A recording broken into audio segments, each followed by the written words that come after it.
Hello and welcome to another episode of the American Family Association Presents here at the American Family Association of New York. We're today's program on the Sisters of Life, celebrating their 25th anniversary. We're very happy to have the sisters with us. In 1995, John Paul II, now Saint John Paul II, having lived in our world and ministered to its people, issued a teaching, an encyclical, in which he referred to our society as a culture of death.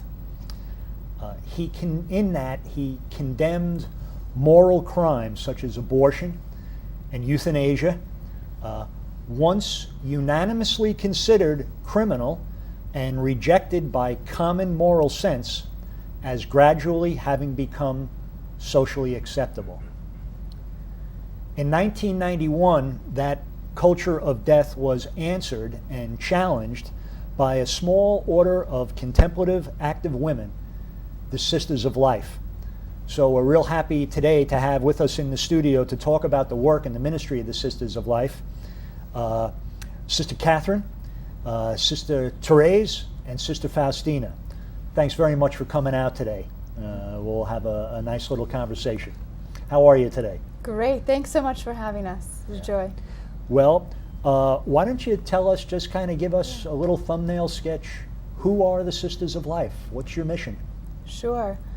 As you said, we're a group of contemplative, active women, religious, and we take a special fourth vow, a special focus for our community, is to protect and enhance the sacredness of every human life, which is a great joy and a privilege for us. Recently, at one of our convents in the Bronx, I was with a group of 4-year-olds, and we were having lunch together, and we were going to their classes and having recess with them. And one of the little boys next to me, he stopped the conversation. We were talking about heroes and lunch boxes, and he said, "Why are you wearing that thing on your head?" And I was like, "That's a great question." And everybody at the table stopped to listen to what I said, and I said, "Well, have you ever been to a wedding where there's a bride and a groom, and a bride wears a veil? I wear this veil because I'm married to Jesus." And they all stared at me, and one little 4-year-old from across the table slammed her hands on the table, and she said, "He chose you?" I was like, "Yep." He's got good taste, right?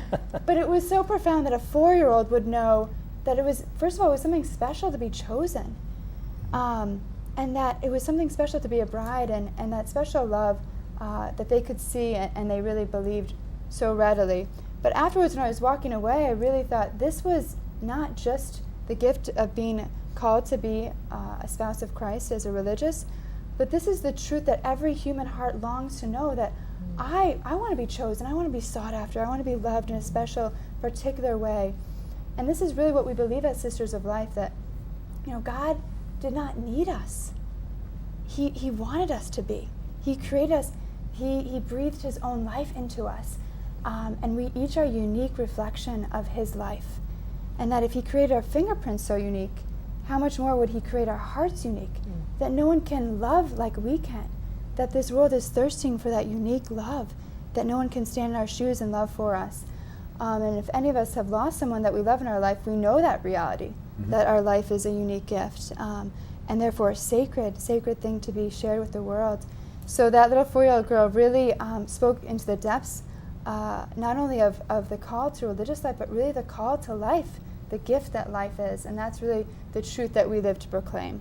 Well, and I want to get more into the mission of the sisters, but before, it's an interesting way to go into it. We talk about the counterculture, and that used to be like the hippies movement in the 60s. But now the counterculture is different. You're not exactly wearing tie-dye t-shirts and jeans. So how is it that you were called to be a sister? Sister Therese?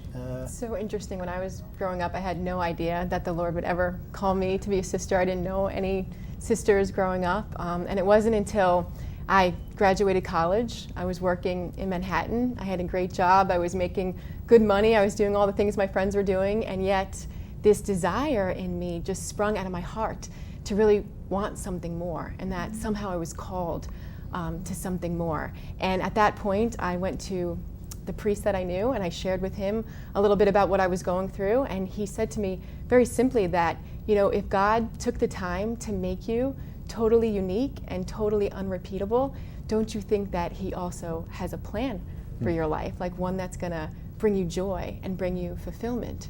And if you spend time with him, in the Blessed Sacrament, that he will really speak to your heart. He will whisper to your heart and help you to know, what you were created for. And it was really through prayer, through going to Mass, through the Rosary, through going to different youth groups that I really came to know the love of God the Father in a special way. And I remember for the first time I really felt like his daughter, that he knew me personally, and that if I was the only one in the world, he would have sent his son, to die for me. And that's how he loves each one of us, not just me.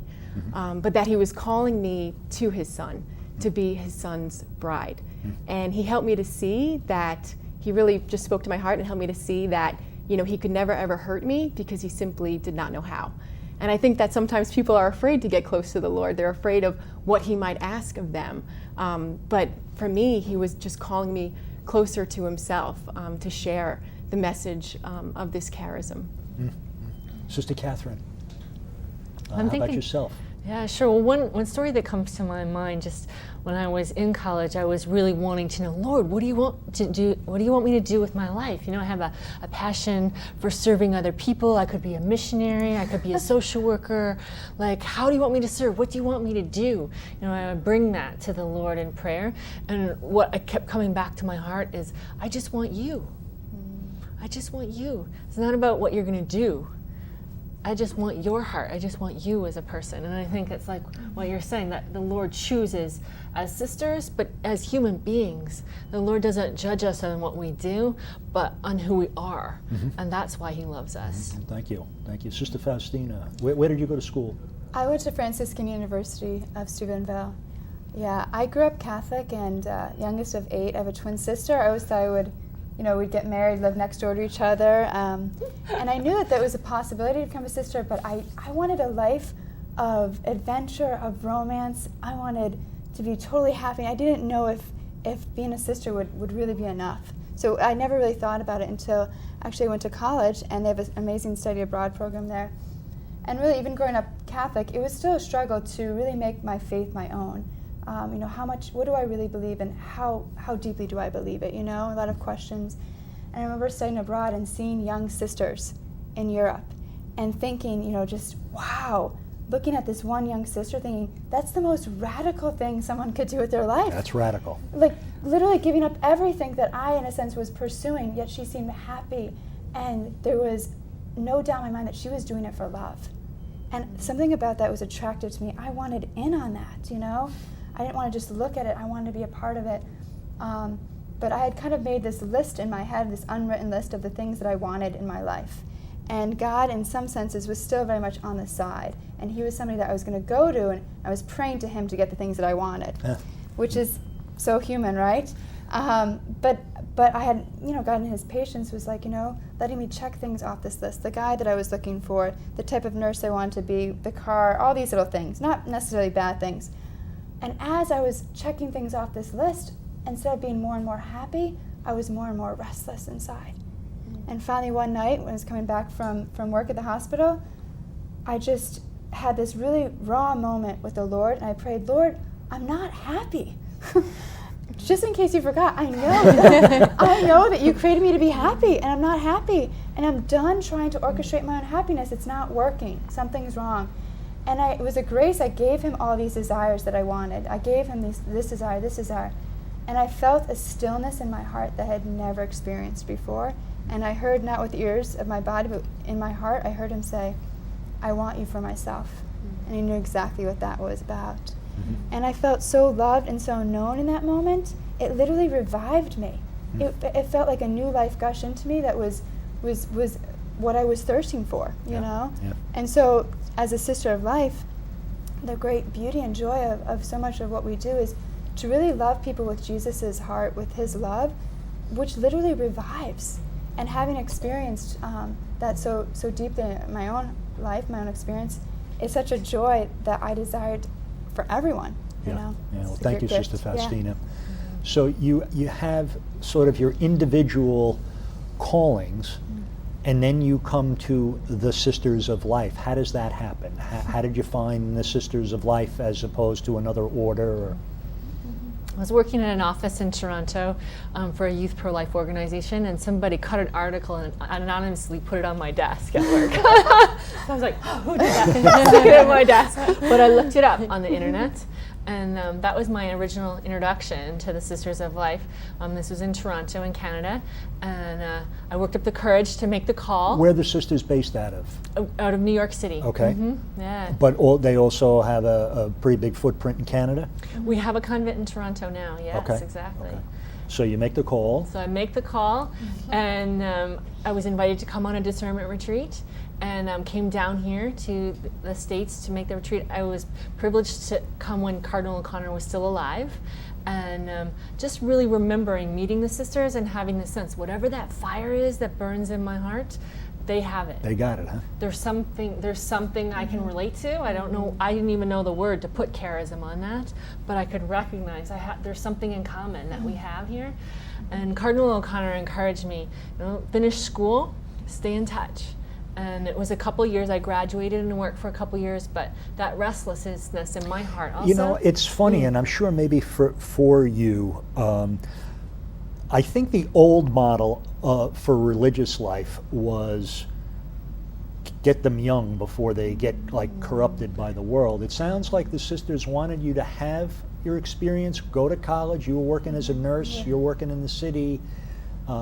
It seems much more of a deliberate choice, or listening to a calling, if I got that right. Yeah, I think it is to a degree individual, but there is a great value to pursuing the gifts that God has given you and really growing into yourself before you come. In a way, there's something beautiful about just living your faith on your own, outside of your parents, your own experience too, to dive in deeper with that relationship in the context of the world, in the context of discovering who you are, before giving the gift of yourself in a way. So the Sisters of Life are started by John Cardinal O'Connor in 91. And how did that come about? What? So before he was the Cardinal Archbishop of New York, he had gone many years ago on a retreat to Dachau. And it was there that he had a mystical experience. He said that when he put his hands into the crematory, into the ovens, he had an experience of these intermingled ashes of both rabbi and Jew and priest and Catholic alike, and he really realized that, good God, what have we done, and he started to understand that, this is still going on today. And he vowed at that time that he would do all that he could to uphold the sacredness of all human life. And so he continued to pray about it, and he was very pro-life, he was very outspoken, and at a certain point, he started just to ask the Lord, what is it? What's going on now? We have the science behind us, we have good people, we have the money, but why aren't things changing?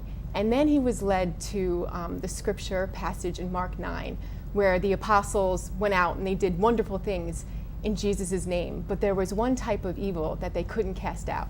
And the Lord said to them, this type of evil can only be driven out through prayer and fasting. And that's when it started to dawn on him that, maybe we need a group of women religious that would be consecrated for the cause of life, that would literally lay down their lives so that others could live. Wow. Wow. And then a little bit after that, he actually put out an ad in the Catholic New York that said, Sisters of Life, help wanted. Wow. He's very practical. Wow. And my understanding is the sisters start with 8 sisters. And now, 25 years later, about how many? 94, yeah. 94, coming up on 100 sisters. Amazing. Yeah. And miraculous, particularly in our culture. Yeah. Like you say, the word radical sounds just about right. Yeah. So tell us a little bit about the work. There is a contemplative side, there is prayer, Yes. which I want to get into because it's integral to what you do.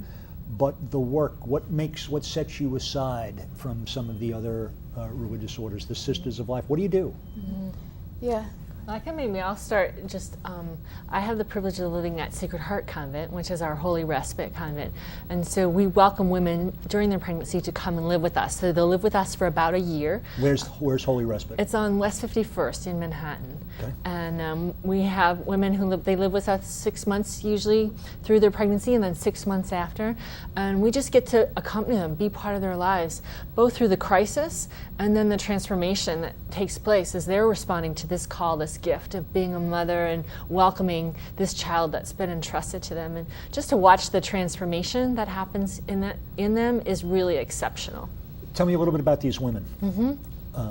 So the women who live with us at Sacred Heart, I would say they're in, let's say maybe 20 to 35 years old. They come from a variety of different ethnic and religious backgrounds. They will be working or in school, and they have a desire to respond to this gift of a child, but often the people who've been most important in their life have, for whatever reason, not been there for them. And so they feel very much alone and are looking to be part of a family, a part of a community, so they can welcome this child. Considered a crisis pregnancy in the sense of they're in crisis in that they're going to have a child and they're largely alone. And so they wind up coming to you. And what goes on there? You're just there for support, for prayer? I would say the heart of it is it's called Sacred Heart for a reason. So it's being able to love each woman with the heart of Christ, and that as the sisters love the women well and uphold them and reflect their goodness, they're able to love their children. And so it's like when a woman receives love, then she can pour that love out on her children and upon the world. So we have women in crisis, and we hear a lot from the pro-choice movement. It sounds like you're giving women a real choice, that you right. make it avail what may have seemed unrealistic to them, not aborting the child, bringing the child to life. You now give them the means to do it. Yeah. And so we serve close to about 1,000 women a year through Wow. our visitation mission, which is Why do you call it the visitation mission? yes. So like Mary, who went to her cousin Elizabeth, who was pregnant and in need, we come, hopefully, we pray to the Lord and through our consecration, as Mary did, to bring Christ.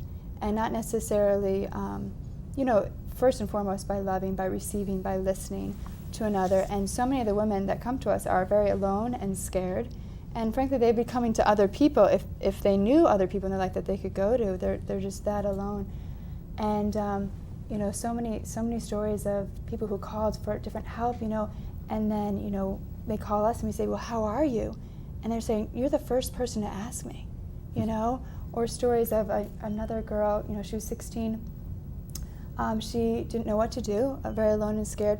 With her 3 friends was at Planned Parenthood, and she's looking through the rack of brochures, and she's looking, and she has this piercing insight, and she says to herself, everyone is for abortion, but no one is for me. And then all of a sudden, quite miraculously, she sees a brochure in the rack that was one of our brochures about how there are others who can help her.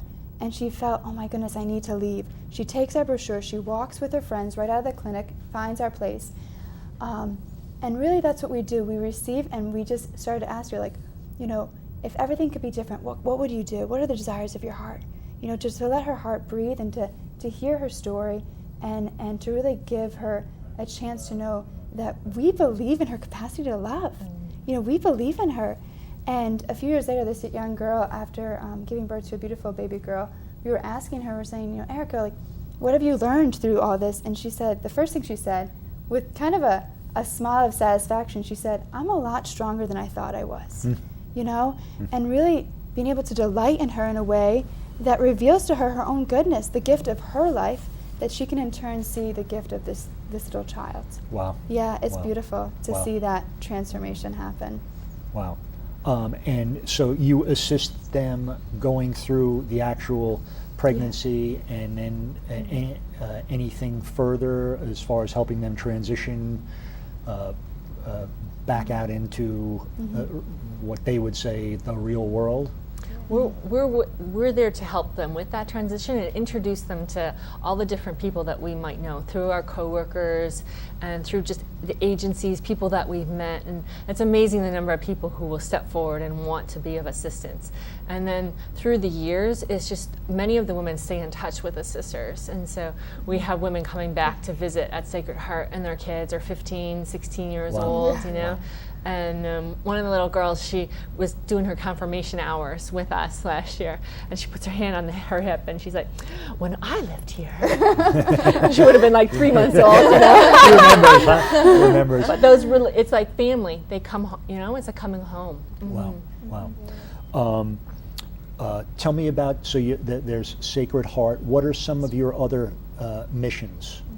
Well, another mission, just to support the pregnant women, is our Coworker of Life mission. And so those are lay men and women that believe that women deserve better than abortion. So they're willing to give of their time and their talent, and really just to give the gift of their friendship.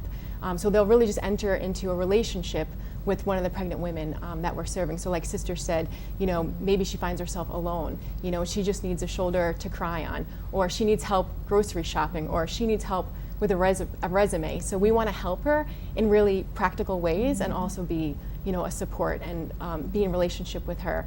And one of our coworkers, he was a lawyer, and one of the women we were serving was having some legal problems. So we set up a meeting, and they had this meeting, and he helped her with all of her questions.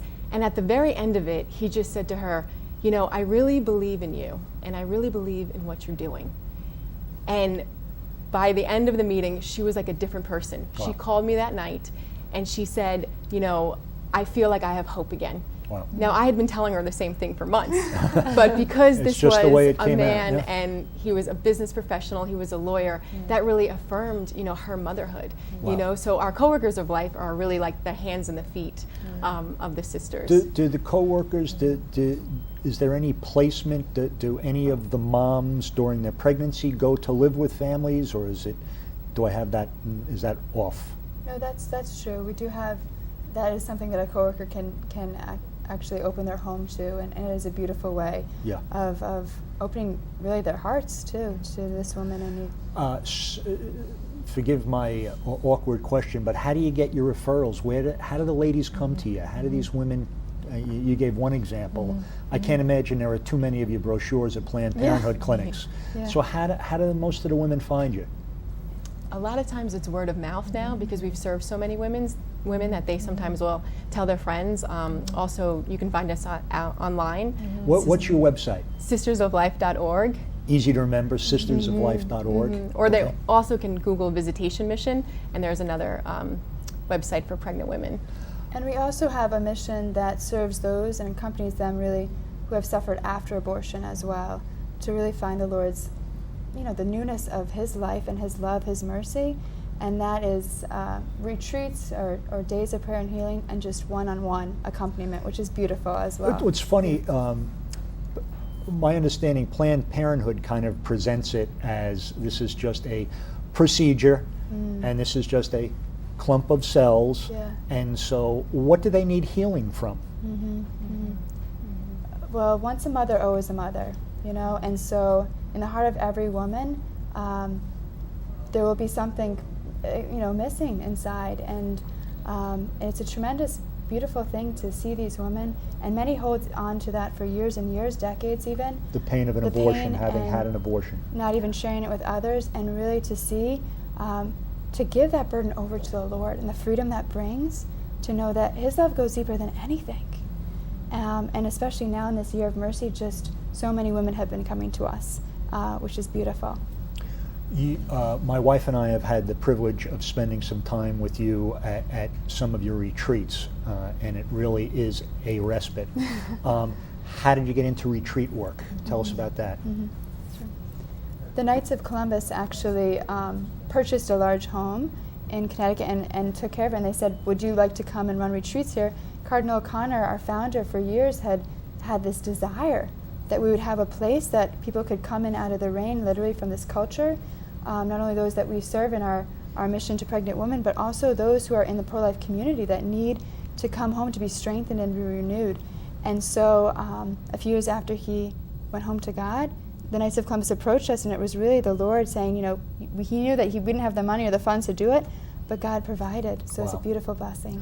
We're just coming into like our last minute or minute and a half. Time goes fast, but I can't help but notice what you went back to with your veil, the fourth grader asking you about your veil. You do some evangelization work.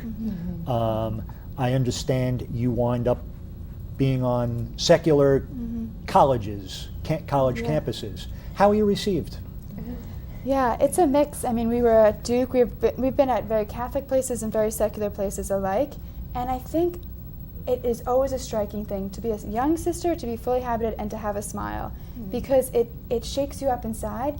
Some people come up to us and ask us many questions. Why would you do this? How did this happen? We hopefully we're normal, so they can see that, you know, it's actually the truth that God's love is so real that it would literally turn your life upside down. And something inside of every human heart wants to believe that truth, and they want to believe it's possible for them too. So really, we find that this mission of evangelization is really a mission of hope, to bring hope to a culture that's so dark, so desperate for real, authentic love, for a fullness of life. So it's a beautiful gift to be able to share that through our witness. Well, I appreciate you witnessing today. We're just wrapping up and we're out of time, but I can tell you that these sisters are wonderful, wonderful people who are really doing God's work. I invite you to get to know them. Go to sistersoflife.org and find out more about them and spend some time with them, and you're going to see some good change in your life. So thanks for being with us. We really appreciate it.